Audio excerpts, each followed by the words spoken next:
It's the man YSN, and you're listening to YSN Radio.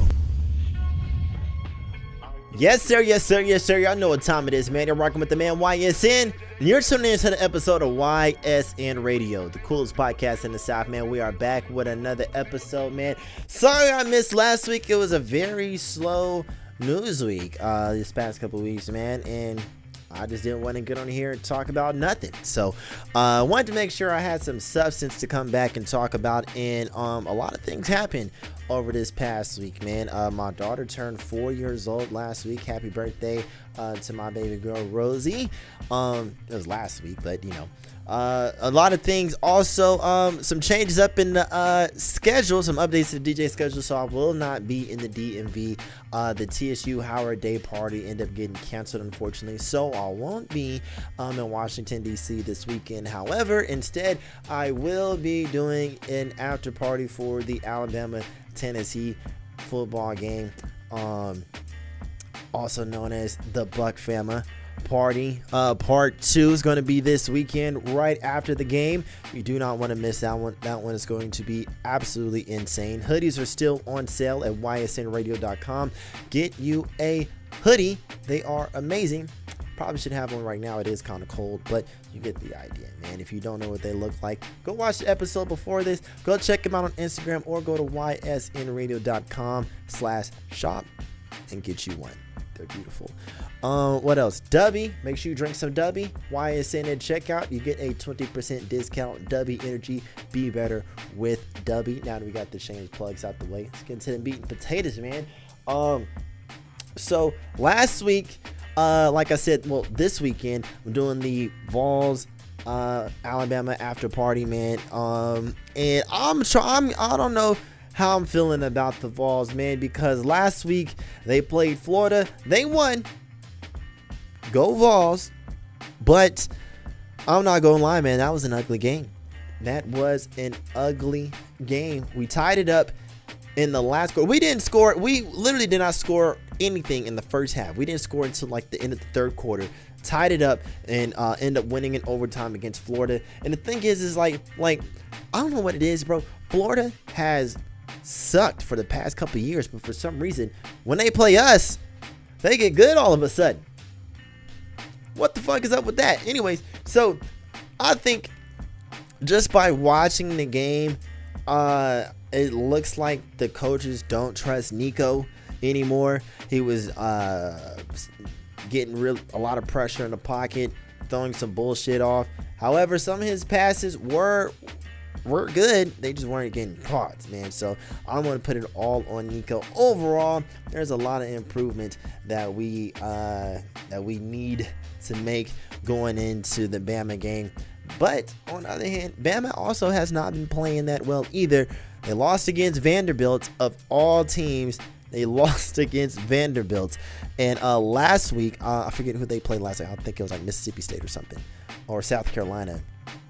Barely beat South Carolina. That was a close game. So, I don't know. Both of us, Vols and Bama, have been having a tough go around these past couple weeks. You know, so who knows? I mean, I feel like we might be an even match coming down this Saturday, man. So, we'll see how it goes. I don't know about you, man, but I still think we're going to pull off a big orange W.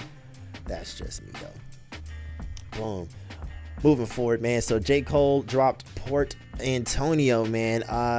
And a lot of people, that got a lot of people talking, man, because he addressed a couple things in the song. You know, he talked about dropping out of the Kendrick Lamar and Drake beef, which a lot of people was giving him shit about because he was talking about how, you know, he's still his pen is lethal and he's still the best rapper in the game, but he didn't want to lose a friend in the process.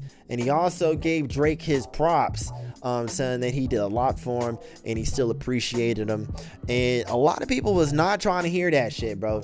Personally, I thought the song was good. I think he definitely spit some nice bars in that song, but I don't think people are going to get over him tapping out the beef anytime soon, man. You know, I think that's going to be a huge stain on his legacy, because the Drake and Kendrick beef has the biggest rap battle in this modern generation, with two big they agree or disagree. Drake, Kendrick, and J. Cole are definitely the big three of our generation, and with two out of those three battling each other was monumental. And J. Cole tapping out after throwing his hat in the race and then pulling it out, tapping out, no matter what the reason is. I totally understand the vitriol that he's getting, man. But on the other hand, I also understand where he's coming from, because I think J. Cole was responded to Kendrick on a rap level. I'm a better rapper than you. I can rap the best. Kendrick was genuinely expressing serious hatred for Drake and was calling him a pedophile.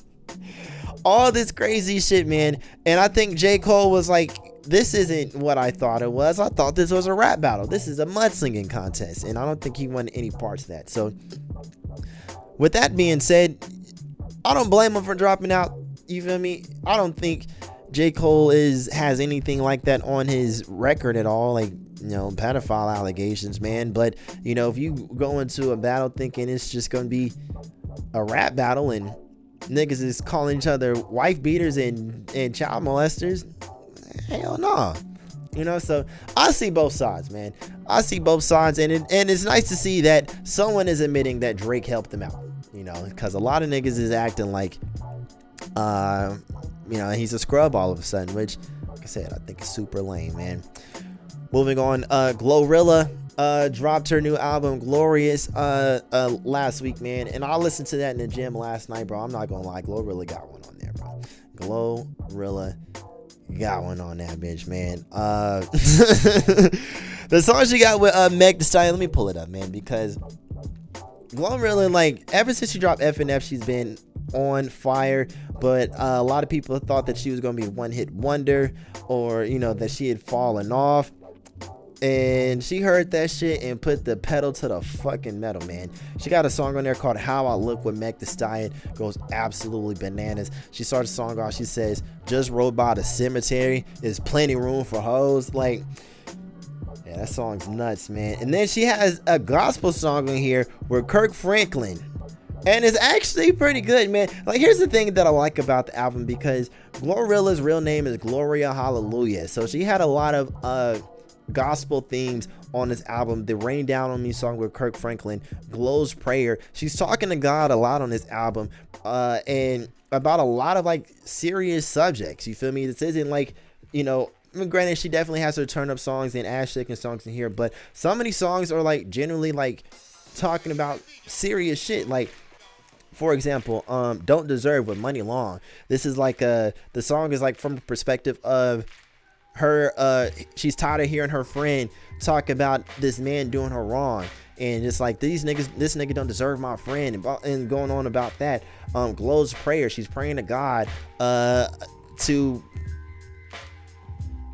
how can I say this, like, she's dealing with all these fuck niggas, man, and she's praying to God to like release her from the clutches of whatever man she was dealing with at the time, man. And although I'm not a woman, I can't really just like relate to exactly what she's talking about, but it was refreshing to hear that she was these songs had substance to it, man. Of course, she was talking about how people doubted her, and she came back and was stepping on everybody's neck, man. And I was super impressed by this Glorilla album, bro. And it's actually, I think they said it's talking about selling 60K in the first week. I don't care about the first week numbers at all, bro. But like, it's doing pretty well, man. So shout out to Glorilla, the Glorious album. Really, really dope, man. I can't even lie about that, man. Can't even lie about that. Though and that being said, bro, I think it's safe to say, man, now that it's October, bro, the women have successfully ran the entire year of 2024. And there's no doubt about that. Glorilla, Lotto, and Sexy Red have been single-handedly smacking the rap game all year long. You can't go to the club without hearing Lotto, Sexy Red, or Glow. It doesn't matter. One of those three are getting played at any given moment. If you're in the club, listen to the radio, at a party, either way it goes, one of those three are getting played. And just stepping on them, like dead ass, bro. And you can say what you want. Oh, you know, the women, blah, blah, blah. Like, if you, and not even just those three. Doechii put out a crazy album, man. Let me pull that album up, actually, since we're talking about it, man. Doechii's album was fucking bananas, man. Hold on, because Doechii, what was that album called? Alligator Bites Never Heal. That album was absolutely crazy, man. Doechii was really rapping on that motherfucking, man. Like, Lotto, Sexy Red, Glorilla, they making songs for the club, making songs for the tournament. Doechii is rapping for the rap fans. If you want to hear some good music and pure bars, Doechii had him on Alligator Bites Never Heal, man. I listened to the whole thing. The song GTFO with Comfish goes crazy. Slide, crazy. Denial is a River. Like, Doechii went absolutely nuts, man. I honestly see Doechii being probably like one of the biggest artists in the game within the next 3 to 5 years. I'm saying it now. Based off that album right there, man. Her lyricism, the artistry on that mug, bro, went absolutely crazy, man. Shout out to all the women rappers who did their thing in 2024. Monaleo also dropped an album that was absolutely crazy, man. Now I keep thinking, man, I've been listening to a lot of female rappers this year, man, because they've been making the best music, bro. They've been making the best music. Monaleo dropped the album Throwing Bows. She has a song in there called Eat Her with Sauce Walker. Absolutely bananas. The Don Julio song that she dropped over the summer was a fucking banger, man. Shout out to Monaleo, bro. The girls have been running 2024, and I don't give a fuck who you are. There's nothing you can say to change my mind, man. The women have owned it. The women have owned it. Plain and simple, man. Plain and simple. So shout out to the girls. Shout out to Glorilla, Doechii, both of those ladies with crazy projects, man. Especially Glorilla's project. I just listened to that, man, and it went stupid, bro. So go give it a listen, man. Moving on. BET Hip Hop Awards is this week, and a lot of people may not have known about it until right now. Oh man, the BET Hip Hop Awards this week, and I'm not gonna lie, they were horrible. This year's award show was some bullshit, man. I'm not even gonna sit up here in front, bro. I was actually looking forward to it because a couple weeks ago, you seen me on here talking about the nominations that they had released, and you know, I had predicted that it was going to be a Kendrick meet right and show, and that he wasn't going to show up, and I was absolutely correct. Kendrick Lamar won pretty much every award he was nominated for, all the awards that they had. He went home with 8 different trophies. I wouldn't even say he went home because the nigga didn't even show up at all. I called it to the T. He was going to get all the awards and get all the praise and not even show up. But the thing is, they didn't even show any awards. Literally, the BET Hip Hop Awards this year was a giant concert. All performances, no awards. Not even any ciphers. The BET Hip Hop Awards did not have any ciphers. And if there was, maybe I missed it when I went to the bathroom or something, because I seen no ciphers the entire award show. Only performances. And the only award that they presented was Travis Scott with the I Am Hip Hop Award. And that's even questionable. Not saying that Travis Scott isn't hip hop, but like, I mean, y'all already giving everything to Kendrick. Why not put Kendrick up there for I Am Hip? I don't know, bro. Like, it was also in the club. It was in Dre's nightclub in Vegas. You feel me? Like, I don't know, man. And overall, like, the BET Hip Hop Awards has always been a party. You feel me? Like, you know, crazy performances and rappers. So it makes sense for it to be in the club, man. But it just wasn't even an award show. It was all performances. All performances, man. All performances. Literally, Fat Joe's hosting. He literally gets on. Oh, shout out to 50 Cent for winning Hustler of the Year. And our next performer. Like, the awards part of the hip hop awards was like 3rd on the list of priorities. Like, they barely was a priority at all. There were no ciphers, man. And it's crazy, brother, because like you go online and the general consensus online that nobody even knew that the Hip Hop Awards was even coming on this week. A lot of people, how a lot of people found out that Hip Hop Awards was even happening was that Soulja Boy tweeted for people to tune in because he was performing. I'm not even lying. People like, and that's the thing, man. Like, I've said it time and time again. BET has been on a downward spiral for the better part of a decade, maybe even longer. And I think this literally shines a light on it, man, because now, like I don't know. I think this year's Hip Hop Awards show, bro, it was just disappointing, man. It was just disappointing. And I don't know, is the BET Hip Hop Awards this year and the monstrosity that it was, is this reflective of BET, or is it reflective of the current state of hip hop? Was this year's BET Hip Hop Awards reflective of the current state of BET or the current state of hip hop? And I honestly think it's a little bit of both.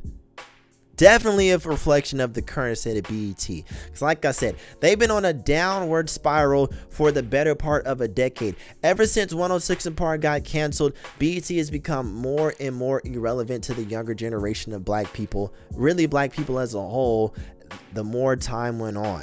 Think about it. In the 2000s, late 90s, 2000s, 2010s, early 2010s, BET was a staple in the black community. The BET Awards, every summer when the BET Awards coming on, that was like a holiday. The BET Hip Hop Awards in the fall, that was like a holiday. Every year with the Hip Hop Awards, you were looking forward to the ciphers. Who were they going to have on the cipher? Who was going to have the best freestyle at the BET Hip Hop Awards cipher? You know, like, and the 106 & Park being taken away, that was a staple. Every day after school, you're going home, turn on BT to watch 106 & Park, Rap City. All of those things are gone, man. Like the everything that made BET what it was growing up is no longer there anymore, and now it's just a sad shell of its former self, still trying to cling on to what it once had that gave it that magic, and they're losing that too. And it was very evident with the Hip Hop Awards this year, man. The very essence that made the Hip Hop Awards different from any other award show was the freestyle ciphers. And taking that away was just a slap in the face to all the fans who tuned into the Hip Hop Awards every year. That was what made the Hip Hop Awards special, was the ciphers. Taking that away literally made it no point to watch them. Y'all weren't showing anybody winning any awards. So what else other reason did we have to watch them? The performances? Literally just watching a concert on TV. Like, come on, man. Come on, man. That shit was weak, bro. That shit was weak as fuck. And I know a lot of people might hear me talk about the ciphers being taken away and say, well, the rappers don't freestyle anymore. You know, when I was given Rich and Miri criticism for dropping out the XXL cipher over the summer, people were commenting saying that it was an outdated practice and they need to get with the times because no one freestyles anymore. Call me old school, but nigga, this is rap. This is rap. I don't want to hear niggas rap. If I'm watching the Hip Hop Awards and this is supposed to be the cornerstone of hip hop culture, showing you everything that's hot in rap right now, I want to see the hottest rappers rapping. I want to see some underground niggas rapping. I don't give a fuck what niggas aren't doing anymore. Who's rapping? Who's the best rappers? Kendrick Lamar, the niggas everyone's dick riding so much. He was on a hip hop cipher, killed the shit. Is that too much to ask? Rappers to rap, man? Is that too much to ask? Is that why they took the ciphers away? Because rappers don't want to rap anymore? Maybe. Maybe so. Why aren't the rappers rapping? I don't know, man. I think a lot of it too, like how it's reflective of the current state of hip hop. I think hip hop is going through a serious period of mogulization. Did I just make that word up? Yes. But what I mean by that is a lot of artists, rappers are using hip hop, the genre of rap, as a terminal. They're using rap as a terminal to load them up and get them elsewhere, whether it be business, liquor, fashion, or just, business in general. Other music genres, like we've discussed with white rappers coming in, getting hot, getting a name known off rap. We've seen it time and time again. They go and start doing rock or country, like Post Malone, MGK. TV and movies, you feel me? We see that with a lot of the older artists like Ludacris, LL Cool J, Ice-T, Snoop Dogg have transcended music and have ingrained themselves in movies and television. There's nothing wrong with that, but I think it's kind of lessening the impact of being a rapper, because now a lot of these rappers are just coming into the game as a money grab. It's just a quick way to get some paper. Oh, I'm gonna just start rapping. I'm gonna run a couple racks up real quick, get lit. That's all I need. Niggas don't care about putting out quality music or leaving a real mark on the game, and niggas is just worried about getting paid. Good for them. Good for their families and their friends. You feel me? Like, by all means, get your bread. But for like the hip hop fans, man, like people who actually like love and cherish this genre and this culture, what does it mean for us? You're just serving us dog shit sandwiches, and so you can get some money and then dip, and we just gotta take it on the chin. Like, come on, man. I don't know, bro. I feel like by all means, man, like, get your money though, but it's like it's coming at the expense of the genre, the expense of the fan experience, and at the expense of the culture as a whole. And I think the hip hop awards this year showed that. It showed that. While the performances were great, most of the people that won those awards didn't even bother to show up.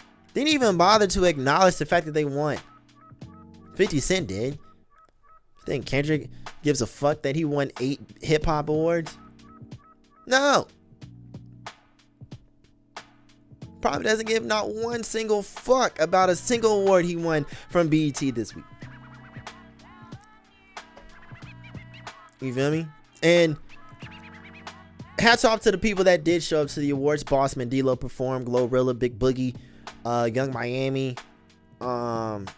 Trying to think of like some of the newer artists that was on stage. 310 Baby, I think it's like 17. And there was a lot of like artists from back in the day. Juicy J, Trina, 2 Chainz got on stage, man. Soulja Boy, Roscoe Dash even came out. Where the hell's Roscoe Dash been? You feel me? Like, so like the performances were cool. It was good to see, the performances, man, but it was just like, dude, bro, where's the awards? Where's the hip hop? Yes, the performances, but like, where's the ciphers at, man? I don't know, bro. This year's hip hop awards were fucking garbage, man, and BET definitely dropped the ball. Apparently, the show was recorded on October 8th, and it came on the 15th. They had well over a week to run some commercials, some ads. Hey, the hip hop awards, at least let people know they're going on. Why is this always a conversation every year? People didn't know that the BET awards was on. Why is it always a conversation? That's been a conversation these past like 2-3 years. People had no idea about the BET awards, man. It's like they don't care. I don't know, bro. That's just my 2 cents about it, man. How did you feel about the hip hop awards, bro? Did you think? Did you find some enjoyment out of it? You know what I mean? Like I said, the performances were cool, bro. But like, that's all there was. Literally, BET Hip Hop Awards this year was just a music festival. Just a music festival. Fat Joe, the intermissions. Oh yeah, such and such for the award. Just won this award, blah blah blah. And then with Kendrick's 8 awards, they gave them all to him at the same time. Shout out to Kendrick, he just won all these awards. Our next performer. And everybody was calling me such a hater, man. Such a hater that I said Kendrick Lamar was going to win all the awards and not show up. And that's exactly what happened. The whole award show was some bullshit, bro. The whole award show was some bullshit, man. No, man. BT's definitely got to do better, bro. And on that note, I'm going to stop it right there, man. If you made it this far, thank you very much for tuning in. It's been another episode of YSN Radio, the coolest podcast in the South. Got some really dope interviews coming out. Adriana Freeman, a black country music singer. If you've been tuning into the podcast, you know I've been talking about the Beyonce and the CMA debacle, man. So I was super happy to get her on the show, get a perspective of an actual country music singer and a black woman in the country music scene at that. So that's going to be a great conversation. I think you guys will be super interested in seeing Hugga Money Keem as well. That was a dope interview. So be on the lookout for both of those interviews coming up soon. Like I said, hoodies are on sale, ysnradio.com/shop. Check out the website, ysnradio.com. Stream all of the episodes, Spotify, Apple Podcasts, Amazon. If you're watching on YouTube, like, comment, subscribe, all the YouTube stuff, man. Until next time, same place. It's the coolest podcast in the South, YSN Radio. Let's go.